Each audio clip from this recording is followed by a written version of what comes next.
welcome back to Max and Mello's Architects of Soul, the show where we study the legends to push ourselves and our peers forward in this new paradigm of today's music industry.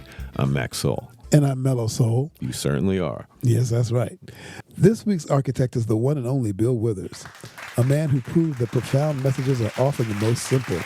His legacy is one of the clearest blueprints for modern artists on how to prioritize songwriting integrity over commercial trends. Truly.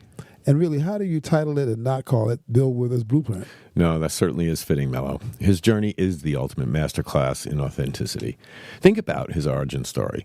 So he was working for Douglas Aircraft Corporation, writing hits like Ain't No Sunshine while installing toilets on commercial aircrafts. I mean, can you believe that? So he found his musical success much later in life, like he was 32. Boy, I remember being 32. You remember being 32, I actually Mello? do. I remember 32. Anyway, well, so Bill was working as a factory mechanic, writing hits like Ain't No Sunshine, right? Which truly they were authentic reflections of an everyman's life. And he was a late bloomer in the best way. I wonder what that says about us, Mello, as we try to get it before the bloom is off our rose. Yeah, I'm not sure about us, Max, but for Bill Withers, it was totally right. 100% for him. Yeah, and when that song went gold, his record company, Sussex Records, actually presented him with a gold toilet seat as an homage to his former factory job. You can't make stuff up like that. You really can't. The story is incredibly powerful. It teaches us that life experience fuels the best art. You don't need a polished image. You need perspective. Oh, no doubt. It's true, Mello. And they did give Bill a statue of a gold commode. But here is the kicker. Even after that hit, he refused to resign immediately because he believed the music business was way too fickle, which I can definitely get behind that. Fickle. Right, it sure is. So he stayed on the payroll. Wow, that's resilience and that's wisdom.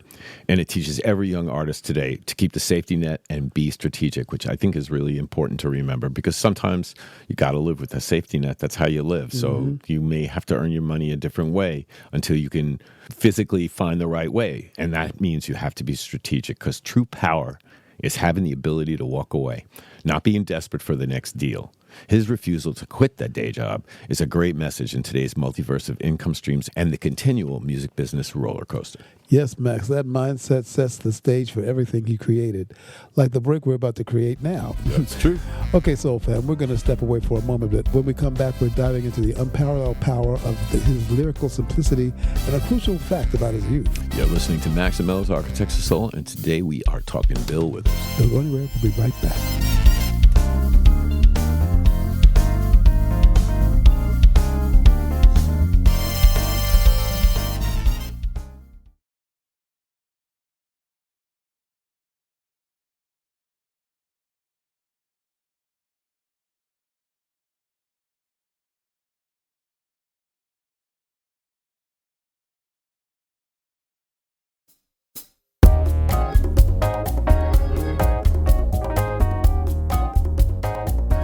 And we're back on Max and Mello's Architects of Soul. And we just want to give you a quick reminder. That's right, Mello. So if you like the content, and if it resonates with you like it does with us, and if you would be so kind, yes, please give us a like and subscribe to our channel. It helps us keep that soul fire burning. it most certainly does, Mello. It most certainly does. Now, let's talk about the power of simplicity and profound lyricism. Bill Withers crafted two monumental universal anthems, Lean on Me and Ain't No Sunshine, using straightforward, honest language and minimal chord changes. And for today's R&B soul artists, this emphasizes that relatability and emotional clarity are more valuable than complicated virtuosity or overproduction. Agreed, Max. The story behind that song is that Bill bought a Wurlitzer electric piano. I remember that thing. A Wurlitzer. I'm more of a Rhodes guy myself, but anyway. Yeah. But that's what we grew up with and couldn't afford a Rhodes. And besides, Wurlitzer was around before Rhodes even thought that they could play something. Whatever.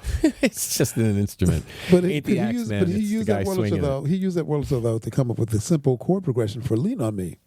And the song was inspired by the communal helping spirit of his poor West Virginia coal mining hometown. And the lesson here is write what you know. White what you know? Write what you know. Thank you, Elmer. That's the Wesson White here. It's a Wesson. Yes. What's the Wesson? Grounding massive themes like friendship and support, it's a specific personal real-life experience makes the song universally relatable. Absolutely it does, Mello. And sometimes magic happens during the recording of these songs. And as it turns out, that iconic, repetitive, I know section of Ain't No Sunshine? Well, that was just a placeholder vocal for an unwritten third verse. But the producer loved the raw, spontaneous emotion and kept it in. That's a scrambled eggs placeholder for you Beatles fans. Scrambled eggs. Right? Except their song became Yesterday. Mm-hmm. But Bill Withers' delivery of those notes, they were pure, gritty passion, and it became an iconic part in that song. Truly, Max, that is the brilliant lesson for modern producers and vocalists. Embrace imperfection. Sometimes the most spontaneous, honest, or even unfinished element of a song becomes its signature. So don't overthink or polish the life out of a unique moment. Right. Go with relatability over virtuosity. Yes, and we have to talk about his early life, Mello, because he grew up with a severe stutter, and most people just assumed he was slow. Well, he wasn't. Bill obviously had a ton of talent that nobody knew about. He had to work hard to painstakingly overcome that. And while he was serving in the Navy, he realized that the issue was about his own self-opinion, and it was just a low self-esteem issue. And that struggle led to the sincerity and power in his voice. And there was power in that voice, definitely, Max. Oh, 100%. The story teaches every artist a lesson about owning your voice. Challenges can be overcome through sheer will, and Definitely. the unique journey in finding your voice informs the strength of your message. He fused the introspection of the acoustic singer-songwriter trend with the deep emotion of gospel and blues, creating a unique folk soul sound. He was a true folk soul pioneer, Mello. In fact, he was an architect of folk soul. Exactly. It's unreal. But this is the cool thing. He created his own enduring niche.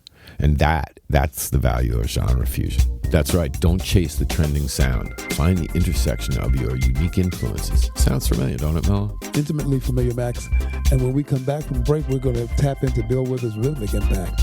You're listening to Max and Mello's Architects of Soul. And today we're talking Bill Withers. Stick around. We'll be right back.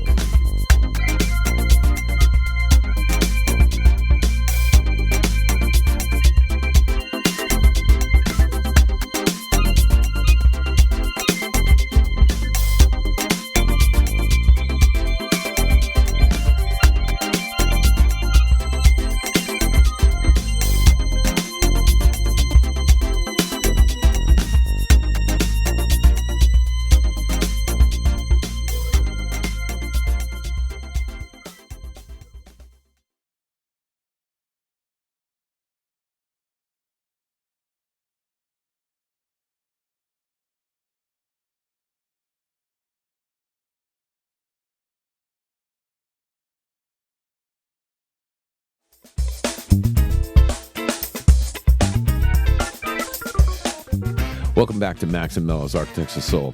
So Mello, let's discuss Bill Withers' indelible rhythmic impact, especially on the modern scene. Yeah, his rhythmic DNA is in everything.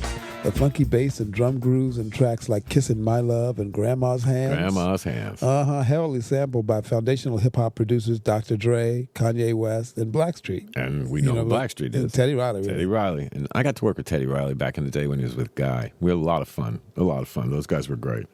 So this rhythmic simplicity that he created, that Bill Withers created, provided timeless foundational beats. And for modern artists, it showed that well-constructed, simple grooves have endless longevity and can transcend genres, establishing the maxim, build it right, and it'll last forever. We so love that concept, don't we, Mello? Oh, most definitely. And you know, Max, the origin of Lean On Me, well, that's another testament to the grounded perspective. Like we said before, he bought a Wurlitzer and taught himself a few simple chords. Damn straight. And wrote the song inspired by the communal, helping of the spirit of his poor West Virginia coal mining hometown. And that's the core of his songwriting lesson, Mello. Write what you know. Grounding massive themes like friendship and support in a specific personal real-life experience makes the song universally relatable. Stop trying to write a global hit, right? And start writing your truth. That most honest, best advice for a songwriter to take heart. Seriously, Soul Fam. Without question, Max. That authenticity is what connects to a different music scene today. That's true. In a world saturated with digital perfection, his raw, everyman sound is truly a blueprint for standing out. I'll tell you this, Mello.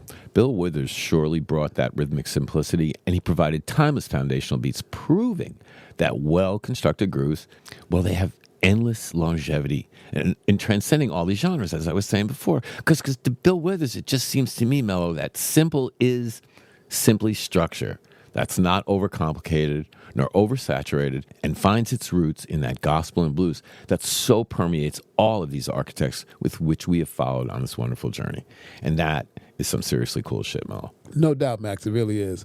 And so we don't overcomplicate ourselves or you all out there. We're just going to take a quick fade to black. Well, I gotta be black. A question for another day, Max, but right now we're going to take a short break and we'll be right back. You're listening to Max and Mello's Architects of Soul. That's right, and today we are chopping it up on Bill Withers. Come on back.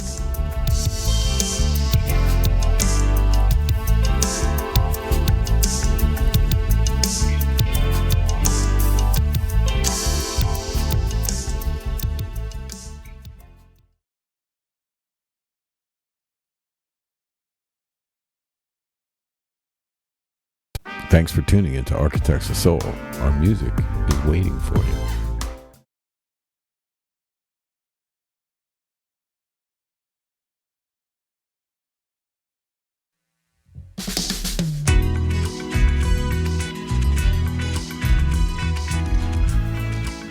And we're back here for segment 4 of Architects of Soul. I'm Mello Soul. And I'm Max Soul. So Mello, Bill Withers had enjoyed enormous creative freedom and success with his original smaller label, Sussex Records.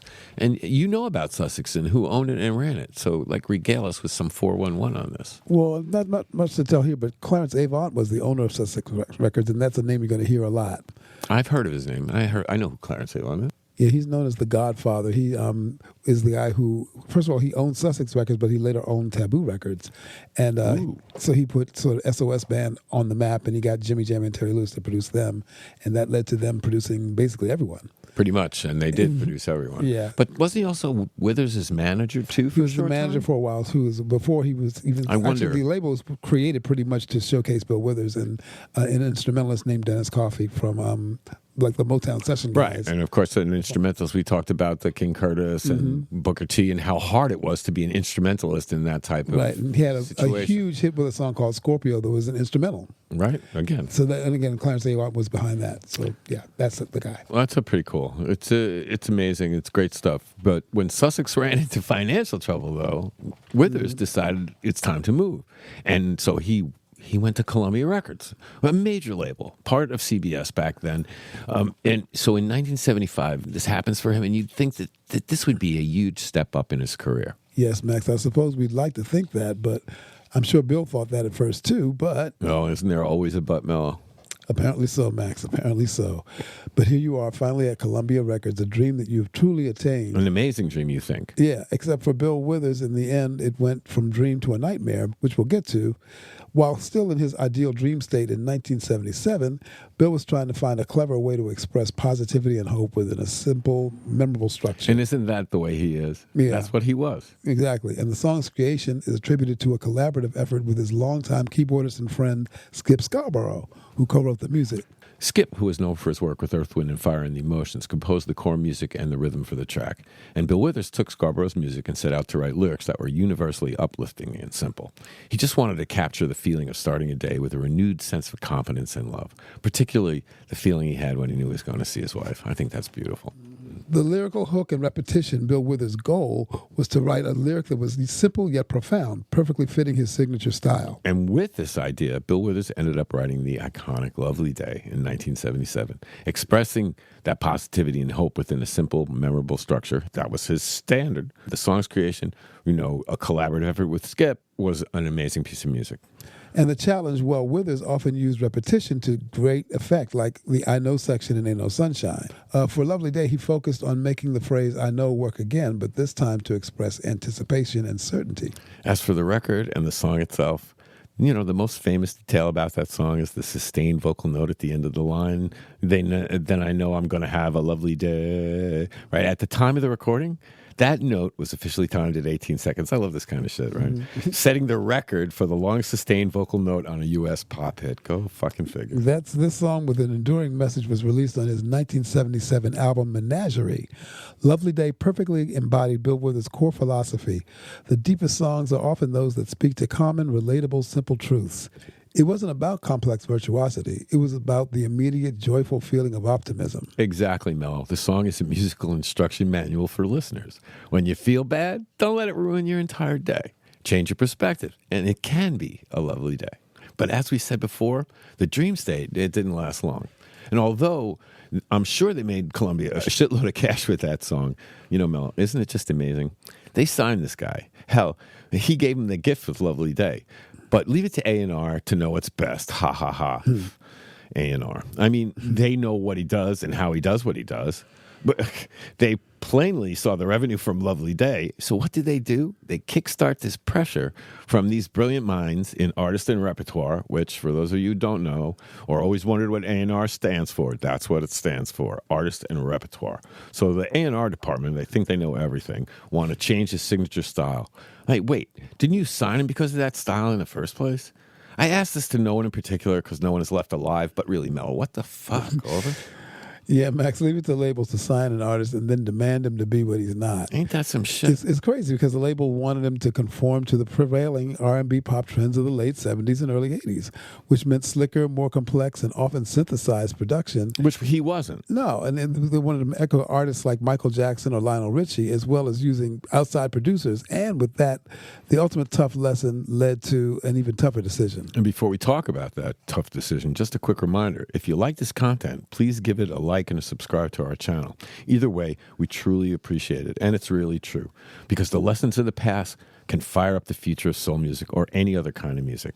But let's slide back into Bill Withers in Columbia. Specifically, I like to say specifically those pricks in the A&R department. I really do. Bill Withers had proven that challenges could be overcome through sheer will, and that the unique journey to finding your voice informs the strength and sincerity of your message. Like, what more do they need? And our translation is, I ain't having it.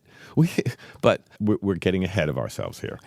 Exactly, Max. Still some story to tell, and not to the label's credit, in my opinion, either. Nor my opinion either, Mello. Definitely not. I mean, I guess the contract was the carrot, and A&R was the stick, and that stick wanted control. Exactly, Max. Columbia insisted that Withers work with specific outside producers whom he felt did not understand his grounded, simple folk soul approach, retaining his power while never compromising who he was. And he shouldn't have. Nah. Bill Withers was a self-taught musician and producer, and most importantly, he truly believed he knew his sound best. He sure did, Mello. And he famously clashed with A&R executive and major domo of audio engineering, George Massenburg, and anybody who knows audio today knows who George Massenburg is. He's a huge deal, right? But from Bill's perspective, major domo or not, he saw the A&R staff as antagonistic and redundant. He definitely did, Max. Bill Withers viewed their interference as an attempt to dilute his authentic voice for short-term commercial gain. He said he was being asked to make records that sounded like Michael Jackson. Right. To him, the flavor of the day. It's amazing, right, that these guys would do this. Mm-hmm. It's just, it staggers me when I think about, like, okay, we pay this guy, we signed him, let's make him different. Why would you do that? Right. It makes... We signed him for his uniqueness. Right. So now let's take all that away. It's just crazy. And, because of that, the fight was on. Yeah. And the breaking point, well, it was a protracted legal and creative struggle over his final few albums. This culminated around 1985 in the release of his last record, Watching You, Watching Me. And then he made the decision to walk away. Man, that was a gutsy and completely integrity-driven move, Mello. That's right, Max. Withers grew utterly exhausted and frustrated with the constant fighting and the legal disputes and the lack of respect for his vision. How do you do that? He realized that the cost of continued success under those conditions was the death of his artistic soul. In many ways, I'm grateful that we own our own stuff and no one's telling us what we should do and what we shouldn't do just because it's our stuff. But, man, it's just... Instead of enduring what he considered to be a hostile and creatively stifling environment, you got to really admire Bill Withers, because he said, I'm going to retire from this bullshit. I'm going to quit recording and performing. And in 1985, he sure as shit did that. He chose to walk away from a highly successful career rather than compromise his sound. I fucking love that. Ballsy and badass, Mello. This is the crucial lesson for every young artist. Integrity over trend. Have the conviction to say no when the industry tries to dilute your unique voice. That decision cemented his legacy more than another pop hit could have. He knew his artistic value. Despite critics sometimes dismissing his music as easy listening due to its laid-back nature, his conviction prevailed. The lesson is simple. Tune out the noise. The most commercially successful and enduring artists often face the harshest critics. Definitely, Max. Focus on creating art that's honest and true to you. Amen. History will be the ultimate judge of its value. It just seems, Max, that the most commercially successful and enduring artists often face the harshest critics. You wonder about that. Just focus on creating art that's honest and true to you. History will be the ultimate judge of its value. And all these architects have taught us that. Stand up for what you fucking believe in, because if you don't stand up for it, no one's going to stand up for you. Bill Withers chose to walk away from a highly successful career rather than compromise his sound. And again, knowing your artistic value and having the true unshakable conviction to say no when the industry tries to dilute your unique voice, that is some badass stuff. Yeah, this teaches us the value of genre fusion, Max. To create a lane of your own. Bill Withers knew his sound was different from the heavy hitters of He the understood 70s. So, that. You'd he was think different from A&R Marvin would and have Stevie. understood that. Yeah, exactly. He had his own sound, and it was really specific to just him, allowing him to carve out his own enduring niche, a niche that Columbia Records did not take advantage of. And it's funny, Mello, because they kept trying to change him. But you think about it, his music was covered by Michael Jackson, Aretha Franklin. Well, of course, we know it was sampled by countless hip-hop artists. And that endurance, man, that is a testament to the power of his original vision. Sadly, Columbia didn't see it. Withers grew utterly exhausted and frustrated with the constant fighting and the legal disputes and the lack of respect for his vision.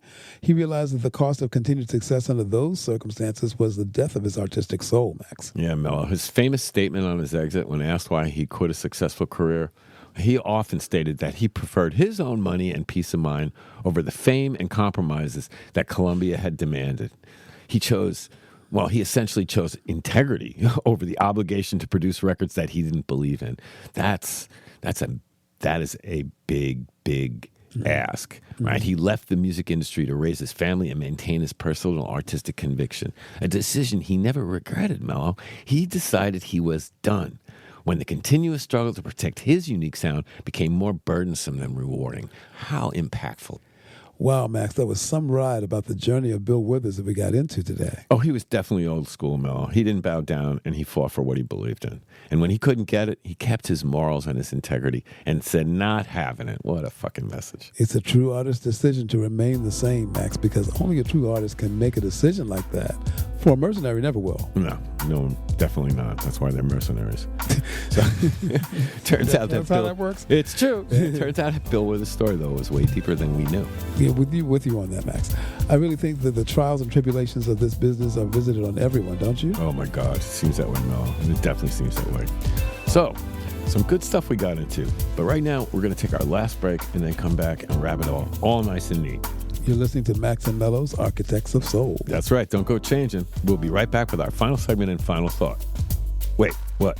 What, you didn't think we'd leave it out, did you? That's right. We here at Architects of Soul have your back, front, side, and anything else that helps you protect your music or your dreams. Amen. So don't go nowhere, and we'll be right back.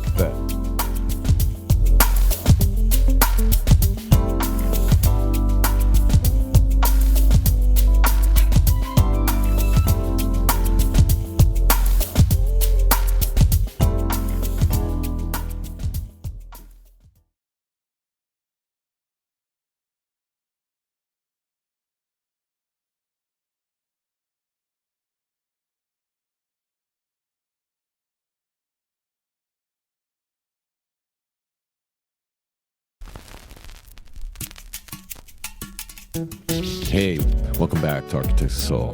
So you're back with us for our closing out of our study on Bill Withers and his blueprint, and why this is an essential takeaway for all upcoming artists. True, Max. The most critical lesson here is that every man's perspective is your superpower. Wow, yeah. Your life outside the studio, your struggles, like Bill's stutter or his factory job, make your music authentic. Don't chase the complicated. Embrace the simple truth. Find out what you are and follow that path. Oh, true, and true. And we all know that the truth will set you free. Not that everyone practices that out there, but I digress. So, for all of us creating modern R&B and soul, Bill Withers' career is a constant reminder. Simplicity is the architecture of profound emotion.